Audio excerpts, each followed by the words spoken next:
नमस्कार सभी को। मेरा नाम है वैद्य मोहिनी दाते, ओनर ऑफ विश्वार्थ आयुर्वेद चिकित्सालय एंड पंचकर्मा सेंटर पुणे। आज हम जानते हैं कि जैसे डिफरेंट टाइप ऑफ डायग्नोसिस लेकर हमारे पास जो पेशेंट्स आते हैं, जैसे मानो पर्टिकुलर अभी जो विंटर पीरियड चल रहा था तो सोरियाटिक पेशेंट ज़्यादा दिखाई देते थे। फिर डायबिटीज़ के पेशेंट्स होते हैं तो वो आते हैं और पूछते हैं कि मैम आपके पास डायबिटीज़ की दवाई मिलती है क्या, उसके बाद सोरायसिस की दवाई आयुर्वेद में दी है क्या। तो उस टाइम में हमें वैद्य ने क्या करना चाहिए, तो हमें वो पेशेंट का निदान कैसे करना चाहिए आयुर्वेदिक वे से।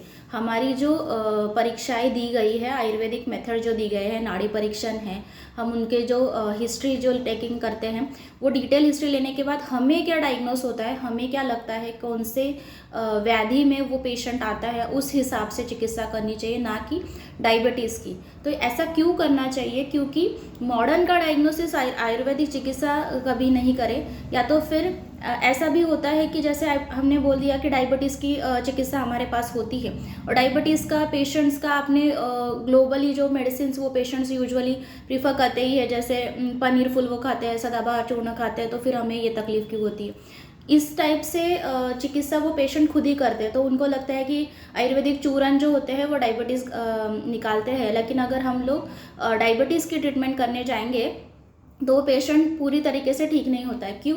तो कैसे होता है, जैसे प्रमेह जो है, जो व्याधि आयुर्वेद में मेंशन किया है, चरक आचार्य जी ने मेंशन किया, उसके टाइप्स भी मेंशन किए कि वातज है, पित्तज है, कफज है, सन्निपातज है।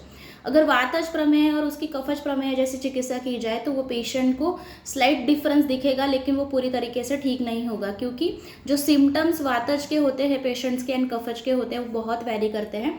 तो उस हिसाब से हम लोग ज़्यादा कर्षण करने वाली दवाएं देते जाए। जैसे डायबिटीज़ है तो पेशेंट्स क्या करता है कि राइस नहीं खाएगा, फिर कड़वी चीज़ें ज़्यादा खाएगा, तो ये ज़्यादा कड़वी चीज़ें वो पेशेंट के एज के हिसाब से, उनके जेंडर के हिसाब से सही है या नहीं, वो भी देखना चाहिए। जैसे बहुत ज़्यादा रुक्ष करने वाली चीज़ें, घी नहीं खाना, बहुत ज़्यादा कड़वी चीज़ें खाना, ये स्पर्म काउंट भी कम कर सकता है। तो अगर पेशेंट यंग एज में है तो हमें ये भी सोच रखनी चाहिए कि हमें वो किस टाइप के प्रमेह में आ रहा है, किस टाइप के प्रमेह की चिकित्सा करनी चाहिए। क्योंकि आचार्य जी ने डिफरेंट टाइप्स ऑफ प्रमेह के हिसाब से डिफरेंट टाइप्स ऑफ चिकित्सा भी दी है। तो ऐसा नहीं करना चाहिए कि डायबिटीज़ का पेशेंट आया तो डायबिटीज़ की चिकित्सा।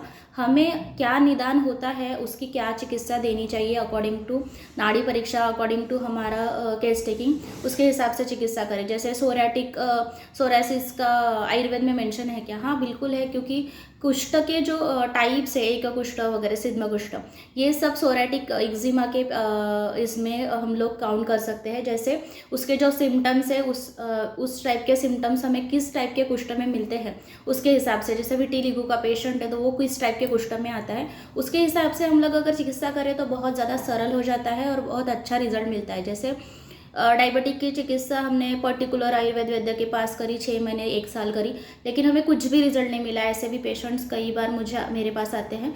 तो इसमें क्या होता है ना कि डायबिटीज़ की चिकित्सा करते हैं आप, ना कि प्रमेह की चिकित्सा करते हैं। और पेशेंट को अगर आयुर्वेदिक ट्रीटमेंट लेनी है तो वो डरता इसीलिए है क्योंकि उसको पथ्य बोले जाते हैं। तो पेशेंट को क्यों पथ्य फॉलो करने हैं, निदान परिवर्जन की इसका क्या इंपॉर्टेंस होता है, साथ ही साथ आयुर्वेदिक वे से निदान करके, नाड़ी परीक्षा करके उसको ट्रीटमेंट देना क्यों इम्पॉर्टेंट है, ये अगर समझा के पेशेंट को ट्रीटमेंट करे तो उसको 100% रिजल्ट मिलेगा ही मिलेगा, एंड पेशेंट को ट्रस्ट डेवलप होगा, ना कि आयुर्वेद बदनाम होगा। तो आपको ये विचार अच्छा लगा हो तो हमारे वीडियो को लाइक एंड सब्सक्राइब ज़रूर कीजिएगा। ये वीडियो का पर्पज़ यही था कि वैद्यों ने आयुर्वेदिक वे से अगर ट्रीटमेंट करना है तो आयुर्वेदिक वे से ही उसका निदान करना चाहिए। और निदान परिवर्जन और ये जो चीज़ें मैंने बोली है कि कौन से टाइप का व्याधि है, कौन से टाइप्स पर्टिकुलर सब टाइप्स में आता है, उसके हिसाब से चिकित्सा करें। तो ये सब जानकारी आपको अच्छी लगी हो तो ज़रूर हमारे चैनल को सब्सक्राइब एंड लाइक कीजिएगा। सभी को तब तक के लिए थैंक यू।